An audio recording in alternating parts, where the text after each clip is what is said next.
السلام عليكم ورحمة الله وبركاته. الحمد لله رب العالمين والصلاة والسلام على سيدنا محمد وآله وصحبه أجمعين. أما بعد.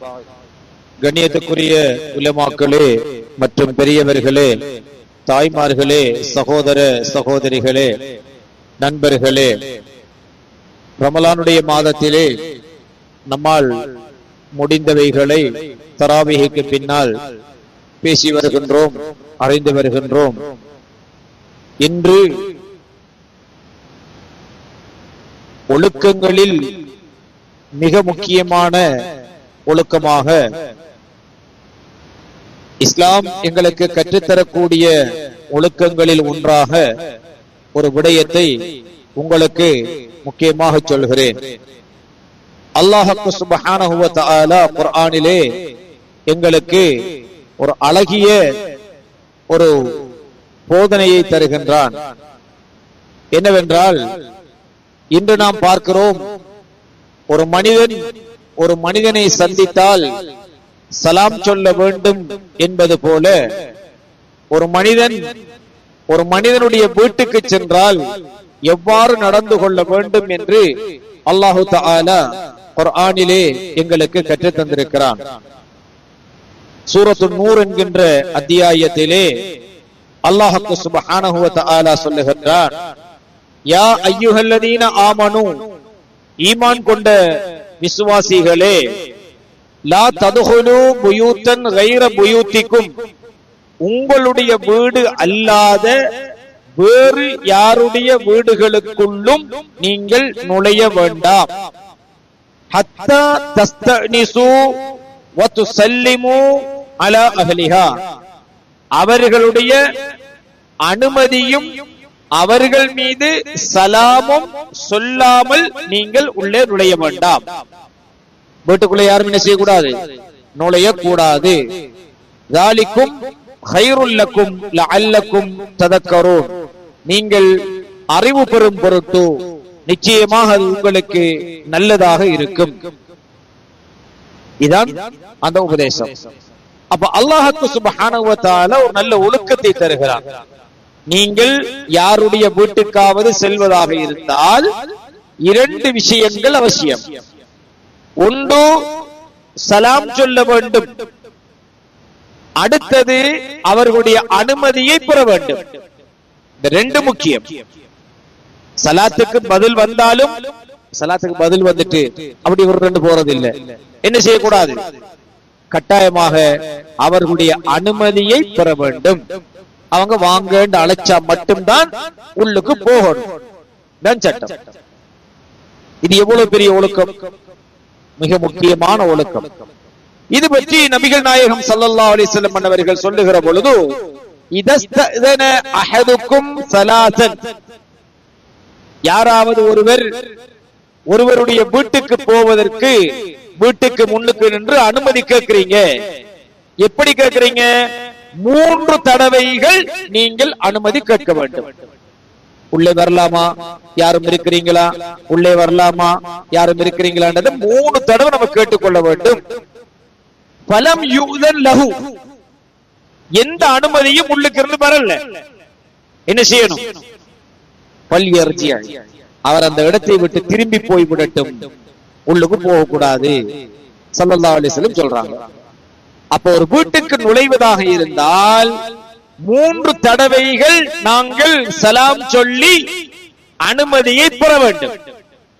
இப்படித்தான் ஒரு நாள் நபிகள் நாயகம் ஸல்லல்லாஹு அலைஹி வஸல்லம் அன்னவர்கள் ஒரு சஹாபியுடைய வீட்டுக்கு செல்கிறார்கள். ஒரு சஹாபியுடைய வீட்டுக்கு நாயகம் ஸல்லல்லாஹு அலைஹி வஸல்லம் அன்னவர்கள் ஒரு தடவை சலாம் சொன்னார்கள், பதில் வரவில்லை. 2ஆம் தடவையும் சலாம் சொன்னார்கள், பதில் வரவில்லை. 3ஆம் தடவையும் சலாம் சொன்னார்கள், பதில் வரவில்லை. ஸல்லல்லாஹு அலைஹி வஸல்லம் அந்த சஹாபியுடைய வீட்டை விட்டு கடந்து சென்று விட்டார்கள். உடனடியாக அந்த சஹாபி வீட்டுக்குள் இருந்து கதவை திறந்து கொண்டு ஓடோடி வருகிறார். நாயகமே, யா ரசூலல்லாஹ், என் வீட்டுக்கு வாருங்கள் என்று அழைத்தார்கள். அப்போ ஸல்லல்லாஹு அலைஹி வஸல்லம் கேட்டார்கள், நான் 3 தடவைகள் சலாம் சொன்னேன், பதில் வரவில்லையே, எங்கிருந்தீர்கள் என்று கேட்க அந்த தோழருக்கு சொன்னார்கள், நாயகமே யா ரசூலல்லாஹ், நீங்கள் 3 தடவை சொன்ன சலாத்திற்கும் நான் சப்தம் இல்லாமல் பதில் சொன்னேன் நாயகமே.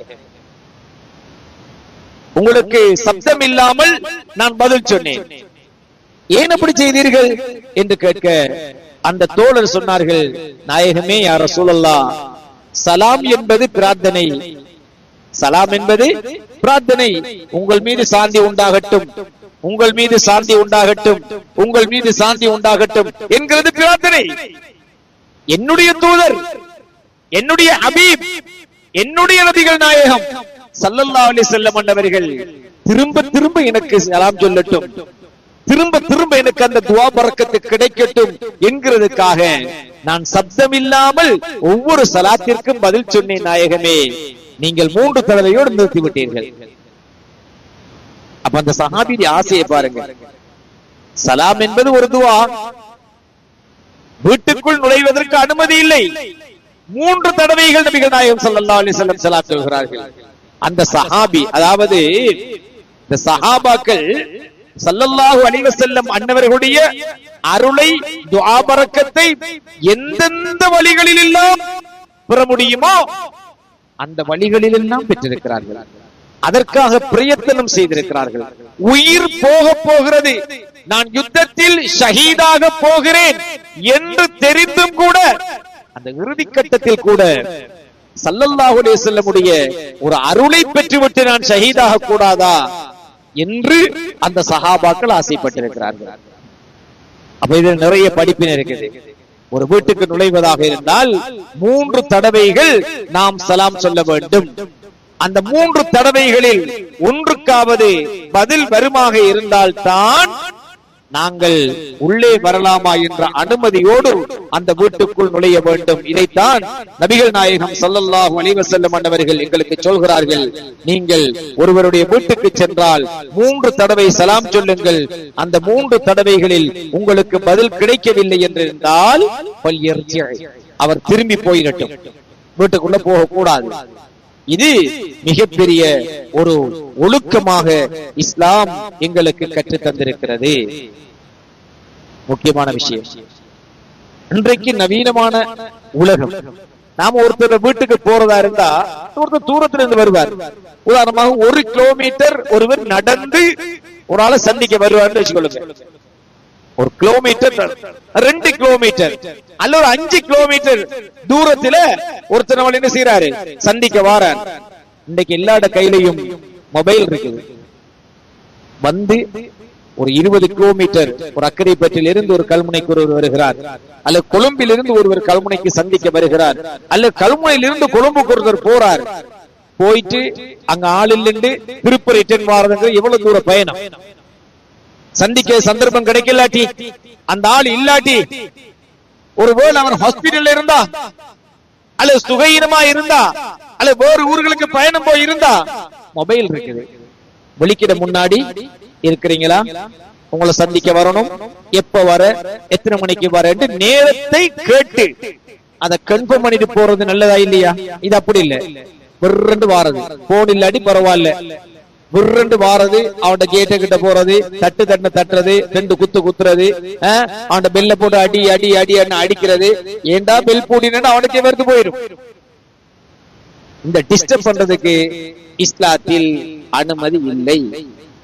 ஒரு வேளை அந்த வீட்டுக்காரன் வீட்டில் இருந்து உங்களை சந்திக்க முடியாத நிலையில் இருந்தால், சந்திக்க முடியாத நிலை, ஆனா வீட்டை இருப்பாருன்னு உங்களுக்கு தெரியும், நீங்க போய் சலாம் சொல்றீங்க, 3 சலாம் சொல்றீங்க, பதில் இல்ல, காலிங் பெல் அடிக்கிறீங்க, பதில் இல்ல, கூப்பிட்டு பாக்குறீங்க, பதில் இல்ல, ஆனா வீட்டுல அப்படிங்கிறார், வெளியே வரல, யாருல குற்றம் சொல்லுங்க பாப்போம்?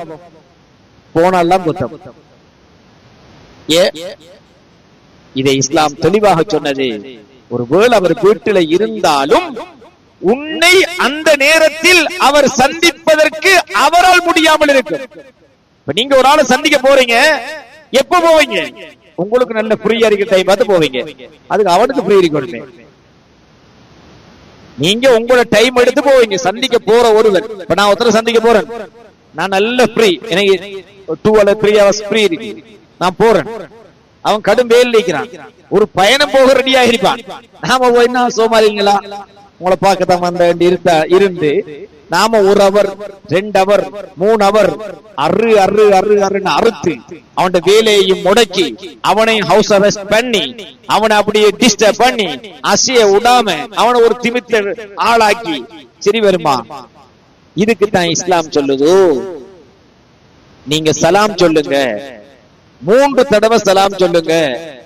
பதில் வந்தா அனுமதியும் வந்தா, ஒரு பதில் வந்துச்சு அனுமதி இல்ல, என்ன செய்யணும்? அந்த இடத்தோடு போயிடும். அனுமதி இல்லாட்டி போக கூடாது. ஒருவேளை இப்ப நாம ஒருத்தர் வீட்டுல போயிட்டு பேசுறோம், அந்த வீட்டுக்காரால் இல்ல, மனைவி மட்டும் இருக்கிறா, நம்ம போன நம்ம ஒரு ஆம்பளையா இருக்கிறோம், கூப்பிட்டு பேசுவாங்களா? பேச மாட்டாங்க. அத சொல்லாம ஒரு வேளை என்ன செய்யறாங்க, வீட்டு ஆள் இல்ல பிறகு வாங்கன்னு சொன்னா அவ்வளவுக்கு கதவை திறந்து 2 வார்த்தை பேச இயலாதா என்று கேட்கிற எவ்வளவு லூஸ் தனம், முட்டாள்தனமா இல்லையா? இதே நேரம் ஒரு பொம்பளை ஒரு வீட்டுக்கு போறான், அந்த வீட்டுல ஆண்கள் மட்டும்தான் இருக்கிறாங்க, இல்ல நீங்க பிறகு வாங்க என்று சொல்றாங்க, ஒத்துக்கணுமா இல்லையா? அப்படி இல்லாட்டி அது போல. எனவே இதெல்லாம் இஸ்லாத்தினுடைய ஒரு ஒழுக்கங்கள். சரி, இப்ப வீட்டுக்காரால் இருக்கிறார் அல்ல வீட்டுக்காரர் இருக்கிறார், 3 தரம் சலாம் சொன்னீங்க, சரி ஒரு தரத்திலேயே சலாத்துக்கு பதில் வந்துட்டு, சரி நீங்க போன் பண்ணி இருக்கிறீங்களா, சந்திக்கலாமா, டைம் எடுக்கலாமா? சிலாக்கள பிரச்சனை இருக்குது, போன் பண்றாங்க, ஒரு 5 நிமிஷம் உங்களை சந்திக்கலாமா? ஓ வாங்க, கதையில 5 நிமிஷம் இருந்தா ஒரு 2 மணித்தியாலம். இப்படி அறுத்தா இன்னொரு தடவை நீங்க கால் பண்ணி ஒரு 5 நிமிஷம் சந்திக்கலாமான்னு கேட்டா, இல்ல நான் கொஞ்சம் பிஸியா இருக்கேன், பரவாயில்ல போன்லயே சொல்லுங்கன்றுவான். நம்ம ஏற்கனவே அவனுக்கு கொடுத்த பருப்பு தான் அது, ஏற்கனவே அவனுக்கு கொடுத்த பருப்பு என்ன, ஒரு 5 நிமிஷம் சந்திக்கலாமா? சில கட்டத்துல நம்மளும் மாற்ற ஒரு 2 நிமிஷம் அசத் உங்களோட பேசணும் என்று நித்தாட்டி 2 மணித்தியாலம் அர்த்தவனும் இருக்கான் தெரியா. இது ஒரு மனிதனுக்கு நோவினை, இது அல்லாஹ்வுக்கு வெறுப்பானது, ஸல்லல்லாஹு அலைஹி வஸல்லத்துக்கு வெறுப்பானது எங்க தெரியா? நாம ஏதாவது ஒரு வழியில் அந்த கதையை முடிக்க பாப்போம், அவனோட தொடங்குவான், அவன் இன்னொரு கதையை தொடங்கி எப்படி அவன் டார்கெட், அவனுக்கு ஒரு 2 hour ஃப்ரீ இருக்குது, அது நம்மளோட கழிக்கணும், நம்மளுக்கு கடன் பிஸி இருக்குது. ஒரு மனித வாழ்க்கையில ஒரு நாளைக்கு ஒரு வேலை அரை மணித்தியாலம் அல்லது 1 மணித்தியாலம் தாமதமாகினால் அதுக்கு பின்னாடி அவ்வளவு வேலையும் அதே 1 மணித்தியாலம் தாமதமாகும், அதே 1 மணித்தியாலம் தாமதமாகும். நீங்க ஒரு வேலை செய்யணும், 1 மணித்தியாலம் அதை லேட்டா செஞ்சா இதுக்கு அடுத்ததாக நீங்க செய்ய வேண்டிய வேலையும் அதே 1 மணித்தியாலம் தாமதமாகும். அப்ப நம்மளுக்கே அது டிஸ்டர்ப், இன்னொருத்தருக்கு அந்த தொல்லையை கொடுக்கலாமா? கொடுக்க கூடாது. அப்ப நாம என்ன செய்கிறோம், ஒருவரை சந்திக்க சென்றா முதலாவது அனுமதி இல்லாமலே வைத்துறது, நேரத்தை கடத்துறது, அனுமதி கேட்கிற எப்படி ஒரு 5 நிமிஷம் சந்திக்கலாமா என்று சொல்லி போட்டு மணித்தியால கணக்குல நம்ம போய் இருந்தோம்னு சொன்னா அது அவங்களுக்கு அருவருப்பாகும். இது நல்லமில்லை. இஸ்லாம் இமாம்கள் எந்த அளவுக்கு சொல்றாங்க தெரியுமா? நீங்க ஒரு வீட்டுக்கு போறீங்க, வீட்டுக்காரால பார்த்து உங்களுக்கு டீ கொண்டு தந்தா குடிங்க, ஒரு வார்த்தை உங்கள்கிட்ட டீ நல்லமா பிளேன் டீ நல்லமான்னு கேட்டா கிடைச்ச சந்தர்ப்பத்தை உடப்படா டீ பரவாயில்ல என்று சொல்லிடக்கூடா. என்ன சொல்லணும்? 2 ஆப்ஷன் அந்த வீட்டுக்காரன் கேட்டா அதுல எது செலவு குறைஞ்சதோ இலகுவானதோ அவருக்கு வேலை பழுக்கள் குறைஞ்சதோ அதைத்தான் நாம சொல்லணும். பிளேன் டீ நல்ல ஃப்ரீயா கிடைக்குது, அவனா கேட்கிறான் டீ வேணுமா பிளேன் டீ வேணுமா? இவர் முதல்ல டீயை தானே கேட்டான், அவரு மரியாதைக்கு பெஸ்ட்டுக்கு டீயை சொல்லிப்பான், 2வது பிளேன் என்ன சொல்லிப்பான், அவர் பெஸ்ட்டுக்கு கேட்டது டீ தானே, அவரது மனசு புண்படப்படாதே என்று நம்ம பாஞ்சல் வந்து டீ ஊத்துங்க பரவாயில்ல என்று சொல்லிடக்கூடாது. உங்களுக்கு எது வேணும்னு 2 கேட்டா 2ல எது அது உங்களுக்கு பிடிக்கிறது பிடிக்கலங்கிறல முக்கியம், இதான் ஒழுக்கம். நீங்க வேண்டுமானால் 2ஐயும் தவிர்க்கலாம், தவிர்த்து போட்டு என்ன செய்யலாம், இல்ல இல்ல இப்பதான் குடிச்ச, நீங்க குடிச்சிருந்தா அல்லது இப்ப என்னால குடிக்க ஏலா, தண்ணி மட்டும் கொஞ்சம் தாங்க, அது ஒரு பழமை. யாரையாவது சந்திக்க போனால் குறைஞ்சபட்சம் ஒரு வெறும் தண்ணியாவது அல்லது ஏதாவது ஈத்தம்பழத்தையாவது இருந்தால் அதை சாப்பிட்டு அவரை சட்டிஸ் பண்ணி போட்டு வாரது. ஒருத்தன் ஒரு ஆளு சந்திக்க போறான், பச்சை தண்ணியும் அங்க குடிக்கலன்னு வைங்க, அவன் தரையும் இல்லை இவன் குடிக்கையும் இல்லை என்றால் மையத்தோட்டுக்கு போயிட்டு வாரத்துக்கு சமன். இது அறிஞர்கள் சொல்லிக்கிறாங்க. எப்படி? மன்சார ஹையன் வலம் யுத்த ஷையன் கமன் ஜார மையத்தன். எப்படி? மன்சார ஹையன், உயிரோடு இருக்கிற ஒருவனை யாராவது சந்தித்து, வலம் யுத்த ஷையன், அங்க எதுவுமே கொடுக்கப்படவில்லை என்றால் கமன் ஜார மையத்தன், ஒரு மையத்தை போய் பார்த்துக்கிறதுக்கு சமன். மையத்தூட்டுல பச்சை தண்ணியும் கொடுக்கறல. இவன் மையத்தூட்டிலே அடைக்க முடிய ஜூஸ் வாங்கி சப்ளை பண்றான், பிஸ்கெட் வாங்கி சப்ளை பண்றான். இவன் அதோட மோசமா இருக்கான். அப்ப ரெண்டு பேரும் அந்த ஒழுக்கத்தை கடைபிடிக்கணும். ஒன்று, போறவங்க குறைஞ்ச ஏதாவது தண்ணியை சரி குடிச்சு அந்த ஆளை திருப்திப்படுத்திக் கொள்ளணும். வீட்டுக்காராலும் ஏதாவது ஒன்று கொடுக்காம அனுப்பக்கூடாது. அதுக்கு நம்மளோட பழைய ஆட்கள்கிட்ட வீட்டு வாசல்லையே ஒரு முட்டியில தண்ணி வச்சு வைக்கிற வழக்கம் இருந்துச்சு. கேட்க கூச்சம் என்றாலும் எடுத்து குடிக்கட்டும். வீடுகள்ல டேபிள்ல தண்ணி வைப்பாங்க, கேட்க கூச்சம் என்றாலும் வந்தவங்க எடுத்து குடிக்கட்டும். சரியா? கேட்காட்டியும் தண்ணீரை கொண்டு போய் கொடுப்பாங்க. அதுல நம்முடைய முன்னோர்கள் பிள்ளைகளோட கையில கொடுத்து அந்த தண்ணியை கொடுப்பாங்க. ஏனென்றா யாராவது வந்தால் முதலாவது உபசரிப்பு, ஆக குறைஞ்சபட்ச உபசரிப்பு குடிக்க தண்ணியாவது கொடுக்கிறது. குறைஞ்சபட்ச உபசரிப்பு என்ன? குடிக்கிறதுக்கு தண்ணியாவது கொடுக்கிறது.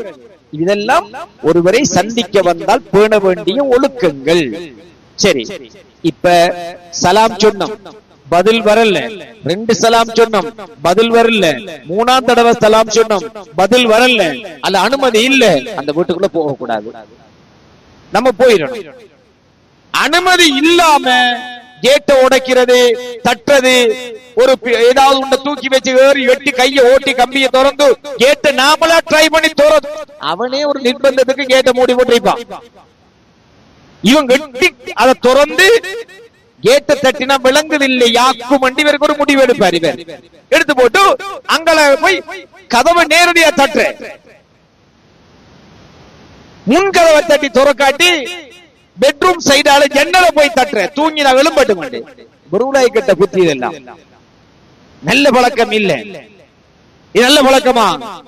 சலாம் சொல்லி பதில் இல்லையா, அல்லது கோலிங் பெல்லுக்கு பதில் இல்லையா, போனுக்கு ஆன்சர் இல்லையா, போகாத, உனக்கு அனுமதி இல்ல, பல் எரிஞ்சி திரும்பி போ.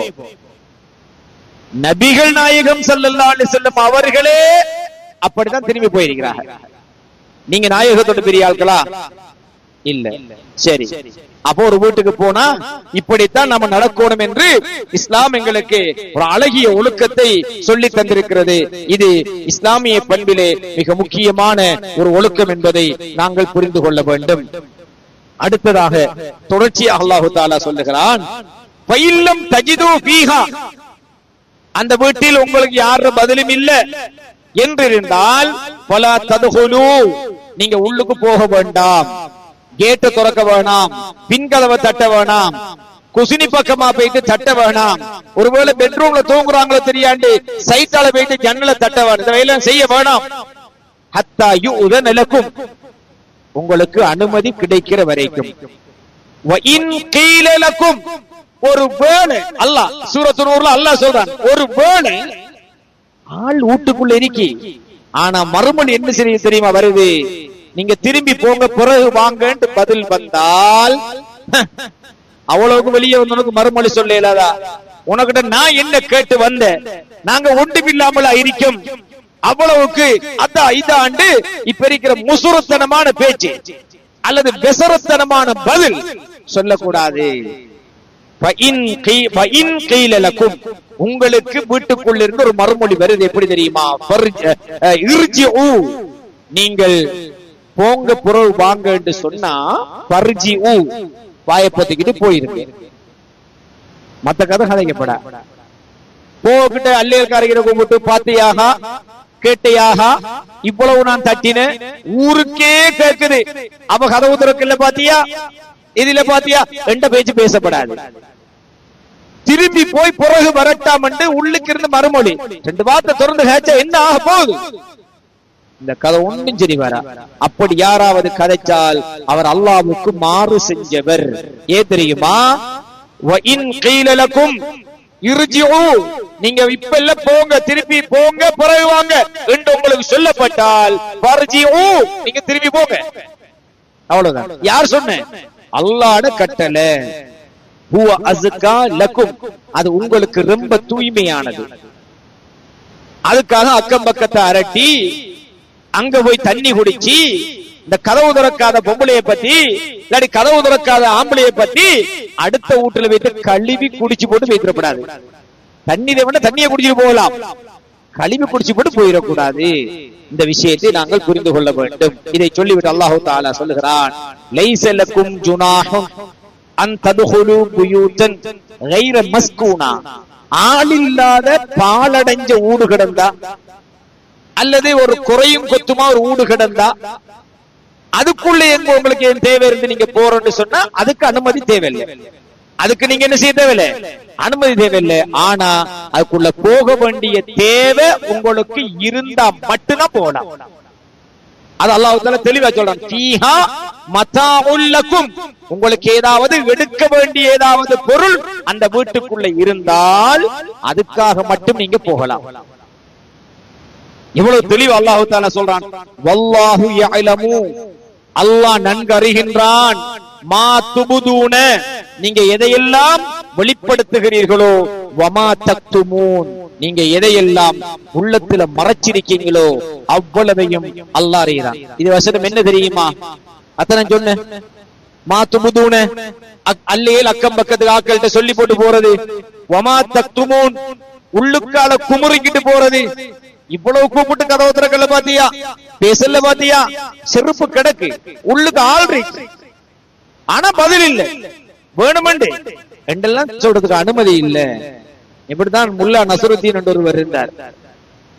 அவருடைய வீட்டுக்கு சிலர் சந்திக்க போனார்கள். அவர் ஆட்கள் வர்றதை கண்டோடனே முல்லா நசருத்தீன் வேகமா வீட்டுக்குள்ள ஓடி போய் ஒளிஞ்சிட்டார். வீட்டுக்குள்ள ஓடி போய் ஒளிஞ்சிட்டார். அவ வந்தவங்க முல்லாவை கூப்பிட்டாங்க. முல்லாட வைஃப் உள்ளுக்கு இருந்து சொல்றா, அவர் இல்ல வெளியில போயிட்டாரு. அப்ப அதுக்கு அவங்க வந்தவங்க கேட்டிக்கிறாங்க, முல்லாட செருப்பு நம்ம முன்னுக்கு தானே கிடக்குது, முல்லா வீட்டுக்கு அன்றிக்கிறாரு, வர சொல்லுங்க சொல்ற போனார்கள். அதுக்கு அவர் வீட்டுக்குள்ள ஆன்சர் பண்ணிக்கிறாரு. முல்லாடா சுருக்கி உள்ளுக்கு சொல்லிக்கிறேன், முல்லாக்கு வேற செருப்பு இல்லையான்னு கேட்டிக்கிறார். அவர் முல்லாக்கு வேற செருப்பு இல்லையா என்று அவர் உள்ளுக்கு இருந்து கட்டிக்கிறார். அப்படி ஒரு நகைச்சுவை. முல்லா நசருத்தீன் நீங்க நினைக்கப்படாது, இந்த சினிமாவில வார செந்தில் கவுண்டாமணி மாதிரி ஒரு ஜோக் மேன் நினைக்கப்படாது. ஒரு இறைநேச செல்வர். முல்லா என்ற வார்த்தை அரபியில இந்த இமாம்கள் என்று சொல்லுவோமே, இமாம்கள் என்று சொல்றதுக்கு பதிலாகத்தான் இந்த முல்லாங்கிற வார்த்தை பாரசீகம் நினைக்கிறேன். பாரசீக சொல்லாக இருக்க வேணும். இந்த பாரசீகத்துல வந்து இந்த முல்லா என்று சொல்றது என்னன்னு கேட்டால் அப்படியான ஆட்களுக்கு தான் சொல்றது. இந்த இமாம் என்கிற மாதிரி முல்லாண்டா அறிஞர்கள். அவங்க முல்லா நசருத்தீன் என்று சொன்னா அறிஞர். இமாம் முல்லா அலி காரி என்று ஒரு அறிஞர் இருக்கிறார். இமாம் இந்த முல்லா, முல்லாங்கிற வார்த்தை அறிஞர்களுக்கு சொல்லக்கூடிய வார்த்தை. அப்ப அந்த மனுஷன் அப்ப செருப்பு கிடந்தாத்தான் உனக்கு என்ன, செருப்பு இல்லைன்னா தான் உனக்கு என்ன? ஆள் இருக்கா இல்லையா, பதில் வருதா வரலையா? பதில் வந்தா அனுமதி கிடைச்சா உள்ளுக்கு போ, பதில் வரல அனுமதி கிடைக்கல நீ வெளியே போ. ஒருவேளை உள்ளுக்கு இருந்து நீங்க போங்க பிறகு வாங்கன்னு சொன்னாலும் நீ திருப்பி தான் போகணும். தான் சட்டம். எப்படி ஒழுக்கம் இஸ்லாம், எவ்வளவு நாகரிகமான மார்க்கம். நீங்க உதாரணமா வீட்டோர் வேலை செஞ்சுக்கிறீங்க, அண்டைய தரணும் உங்களோட வைஃபுக்கு சோம் இல்லை, நீங்க வீடு கூட்டுறீங்க, சட்டிமான கலறீங்க, தப்பா? தப்பு இல்லை, எல்லாரும் சாப்பிடுறதுதானே. சரி, வீட்டு வேலை செய்யலாம். ஸல்லல்லாஹு அலைஹி வஸல்லம் அவர்கள் கதீஜா நாயகி ரலியல்லாஹு தஆலா அன்ஹா அவங்களுக்கு உரட்டி சுட மாவு பிரட்டியும் கொடுத்திருக்காங்க. மாவு பிரட்டியும் கொடுத்திருக்காங்க. ஒரு கணவன் மனைவிக்கு உதவியா இருக்கலாம், மனைவி கணவனை அடிமையாக்க கூடாது. இதை புரிஞ்சு கொள்ளணும். ஒரு கணவன் மனைவிக்கு உதவியா இருக்கலாம். ஒரு மனைவி கணவனை அடிமையாக பயன்படுத்தக்கூடாது. அதை செய் இதை செய்ய அடிமையாக பயன்படுத்தக்கூடாது. ஆனா கணவனுக்கும் ஒரு புரிதல் இருக்கணும். தன் மனைவிக்கு இயலவில்லை என்றால் கொண்டு ஒரு கடையில் ஒரு சமைச்சு சாப்பாட்டை வாங்கி கொடுக்கலாம். அல்ல நம்மளுக்கு சமைச்ச சாப்பாடு கடை சாப்பாடு பிடிக்கலன்னு நாம நம்மளால வேண்ட மட்டுக்கு நம்ம சமைச்சு அவ சாப்பிட்டு நல்லா இருந்தா பெரிய விஷயம். ஆம்பளையில சமைச்சு பொம்பளை திண்டு நல்லா இருந்தா பெரிய விஷயம், தப்பு இல்லை. அதெல்லாம் ஒரு குடும்பத்துல ஒரு அட்ஜஸ்ட் பண்ணி ஒரு புரிந்துணர்வோடு நடக்க வேண்டிய விஷயம் தான். அதுல தப்பே கிடையாது. என்ன தப்பே கிடையாது. சரி, ஒரு தருணம் வைஃபுக்கு சோம் இல்ல, சாஞ்சிட்டு இருக்கிறா. கடைச்சாப்பாடு உடம்புக்கு கேடாகிருமன்ட்டு மாப்பிள்ள வீட்டை கொச்சிக்கா வெங்காயம் எல்லாம் வெட்டி சமைச்சு ரெடி ஆயிட்டு நிக்கிறாரு. தும்பு கட்டோட நிக்கிறாரு. ஊடு கூட்டம் எல்லாம் அவரும் செய்யறாரு. வேறுத்து விறுவிறுத்து நிக்கிறாரு. பொம்பளையில குசினிக்கு எப்படி நிக்கிறேன்னு தெரியும் தானே. அப்ப இவரும் அப்படிதான் நிக்கார். அதுக்குள்ள நீங்க உங்களோட சலாத்தை போட்டு உள்ளுக்கு போய் இருந்தா அவன் வர்த்தகார பொஞ்சாதியை பாக்குறதா, சமையல் வேலையை பாக்குறதா, உங்களை உள்ளுக்கு எடுக்கிறதுக்காக அவசரமா ஓடி போய் குளிச்சு ரெடியாய் உடுப்பு மாத்திட்டு வெள்ளையும் சொல்லியமா முன்னுக்கு வந்து இருக்கிறதா, என்ன செய்யற? அப்ப அப்படி நீங்க புறவு வாங்கன்னு சொன்னா அதை கோவிக்கிறான், கோவிக்கப்பட. அதுக்குதான் அல்லாஹு தாலா என்ன சொல்றான், திரும்பி போய் புறவு வாங்கன்னு உங்களுக்கு சொன்னா நீங்க போயிருங்க. எவ்வளவு முக்கியமான விஷயம், முக்கியமான விஷயம் இல்லையா? அடுத்தது, ஒருவருடைய வீட்டுக்கு போனால் அடுத்த ஒழுக்கம் தான் நம்மை வரவேற்பதற்கென்று ஒரு வரவேற்பு மண்டபம், ஒரு முன் ஹால் இருக்கு. அதுல இருந்தா அதுக்கு அங்கிட்டால போகக்கூடாது. இது இஸ்லாமிய ஒழுக்கமும் தான், நம்முடைய சமுதாயத்தினுடைய ஒழுக்கமும் தான். நீங்க நல்லா பாருங்க, பழைய வீடுகளுக்கு வராண்டான்னு சொல்லி வந்து கட்டுவாங்க. யாராவது வந்தா திடீரென்று வீட்டுக்குள்ள போறல, அந்த வராந்தையில இருப்பாங்க, வராந்தையில இருப்பாங்க. பாத்ரூம் இருக்கும், குறைஞ்சபட்சம் 40 அடிக்கு அங்காலம் பாத்ரூம் இருக்கும். வீட்டிலிருந்து ஒரு 40 அடி, குறைஞ்சது 40 அடிக்கு அங்காலம் பாத்ரூம் இருக்கும். எல்லாருக்கும் முதல்ல ஒரு பாத்ரூம் தான், அது வீட்டில இருந்து கன தூரத்தில் இருக்கும். இப்படிதான் இருக்கும். வராந்தையில் இருப்பாங்க, தேவண்டா வெளி பாத்ரூம் போவாங்க. முன்னுக்கு ஒரு மண் முட்டியில தண்ணி இருக்கு. ஜானி வளமையான முறை. சரி, இப்ப நம்மளோட ஒரு வீட்டுக்கு போறோம், ஒரு முன் ஹால்ல இருக்கிறோம். என்ன செய்யணும்? அவங்களோட அனுமதி இல்லாம அப்படியே போயிட்டு பெட்ரூம் பாக்குறாங்க. என்ன போட்டிக்கிறாங்க, என்ன மெத்த போட்டிக்கிறாங்க, என்ன கட்டில் போட்டிக்கிறாங்க, விடுப்பு பாக்குறேன்னு சொல்லுவாங்களே, அதை பாக்குறது. அப்படியே கிச்சனுக்கு போறது. ஒருவேளை அட்டாச் பாத்ரூம் இருந்தா அந்த வீட்டாக்களோட அனுமதி இல்லாமலே திடீரென்று அதுக்குள்ள போறது. இப்ப இன்றைக்கு இட நெருக்கடியால பாத்ரூம் வசதி எல்லாம் வீட்டோட அமைஞ்சிரும். இந்த விஷயத்திலே எல்லாம் எந்த அனுமதியும் இல்லாமல் எந்த ஒரு விஷயத்தையும் நாம செய்யக்கூடாது. இது மிக முக்கியமான ஒழுக்கம். நீங்க ஒரு ஆள்கிட்ட கிச்சனுக்கு போயிடுறீங்க, ஒரு வேளை அவங்க சாப்பிட்ட பீங்கான் கோப்பையை கழுவ மறந்து அல்லது வேலையில நீங்க வந்ததுக்காக வந்து முன்னுக்கு திருப்பாங்க. அப்ப அதை நம்ம ஒரு அழுக்காக இருக்கிற நேரத்தில் நம்ம போய் பாக்குறத அவங்க தர்ம சங்கடமா பாப்பாங்களா இல்லையா? யாராவது நம்மளோட வீடு அழுக்கா இருக்கிட்டு ஒரு ஆள் உள்ளுக்கு வந்து பாக்குறத விரும்புவாங்களா? விரும்ப மாட்டாங்க. பாத்ரூம் போறோம், ஒருவேளை அவங்க கழுவுறதுக்கு போட்ட உடுப்புகள் அப்படி இருக்கலாம். நாம விருண்டு அனுமதி இல்லாம போயிட்டோம்னு சொன்னா, ஒரு வார்த்தை சொன்னோம்டா அவங்க அந்த உடுப்புகளை ஊறப்படுத்தி ரைட் இப்ப வாங்கன்னு சொல்லுவாங்க. அதானே முறை, அதானே ஒழுக்கம், அதான் ஒழுக்கம். ஒரு பெட்ரூம் போய் பாக்குறோம், ஒருவேளை அவங்க தூங்கின உடுப்புகள் அல்லது பெட்ஷீட்டுகள் அதில் அலங்கோலமா கிடந்துட்டு சொன்னா, பெட்ரூம்ங்கிற ஒரு ஆள்கிட்ட பர்சனல், ஒரு தனிப்பட்ட வாழ்வுக்கான ஒரு இடம், அதுக்குள்ள போய் பார்க்கலாமா? ஆக ஒரு வீட்டுக்கு போறதுல கடப்பு கிட்ட வச்சு, கேட்டு கிட்ட வச்சே சலான் சொல்லி பதில் இல்லாடி போக கூடா, அனுமதி இல்லாடி போக கூடா.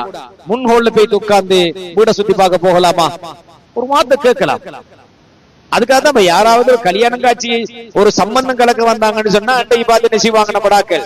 எப்படியும் வார ஆக்கள் ஊடு வாசல் எல்லாம் பார்க்கத்தான் செய்வாங்க சொல்லி போட்டு முன்கூட்டி ஏதோ ஒவ்வொரு நாளும் அப்படி இருக்கிறா போலதான் அன்றைக்கு டிஸ்பிளே அடிச்சு ஒரு வாசத்தை போட்டு மணக்குச்ச கொளுத்தி அதுக்கு பில்லாத சோழனை எல்லாம் அடார் படார் எல்லாம் புடவையால போத்தி அன்றைக்கு மட்டும் கபத்துல்லாஹ் போல இருக்கும். அப்படி நீட்டாக. அப்ப வந்து பார்த்தா அப்பையும் பார்க்க கூடா. சரி, அப்ப வந்து திடீரென்று உங்களோட வீட்டை பாப்போமே வேண்டி யாராவது வந்தாங்கன்னா பிரச்சனை இல்லை. சும்மா நாளையில திடீரென்று வந்து திடீரென்று குசினியை போய் பார்த்தா, ஒருவேளை அந்த குசினியை பார்த்ததுக்கு பிறகு தார தேத்தனையும் வாராக குடிக்க மாட்டாங்க. குசினியோட குப்பையை பார்த்துட்டு இல்லையா? நகரப்புறங்கள்ல குப்பை பேக்கும் குசினிக்கு அன்றைக்கும் குப்பலோரி வந்திருக்க மாட்டான். நீங்க போய் குப்பையை போய் கண்காட்சி மாரி பார்க்க போயிட்டு வந்துட்டு பிறகு தார தேத்த தண்ணி வண்டியை நீங்க குடிக்கலையா? வீட்டுக்காரர்களுக்கு அசௌகரியம் ஒரு பக்கம். எனவே அன்புக்குரியவர்களே, அல்லாஹ் தஆலா நம்மளுக்கு தந்த மார்க்கத்தை கொண்டு சந்தோஷம் அடைங்க. எவ்வளவு ஒரு ஆள்ட வீட்டுக்கு போற எப்படி போகணும், பாத்ரூம் போறா எப்படி போகணும், ஒரு தேத்தனி குடிக்கிறா எப்படி குடிக்கணும், முகம் கழுவுறா எப்படி கழுவணும், பல்லு தீட்டுறா எப்படி தீட்டணும் என்கிறது உட்பட சகலதையும் சம்பூர்ணமாக கற்றுக் கொடுத்த ஒரு மார்க்கம் இருக்கும் என்றால் அது இஸ்லாம். இல்லாமல் அல்லாஹு தஆலா இந்த விஷயங்கள்ல நல்லொழுக்கம் உள்ளவர்களாக நாம் அனைவரும் நடப்பதற்கு நல்லொரு புரிவானாக. ஆமீன் யா ரப்பல் ஆலமீன். வல்ஹம்துலில்லாஹி ரப்பில் ஆலமீன். வஸ்ஸலாமு அலைக்கும் வரஹ்மத்துல்லாஹி வபரகாத்துஹு.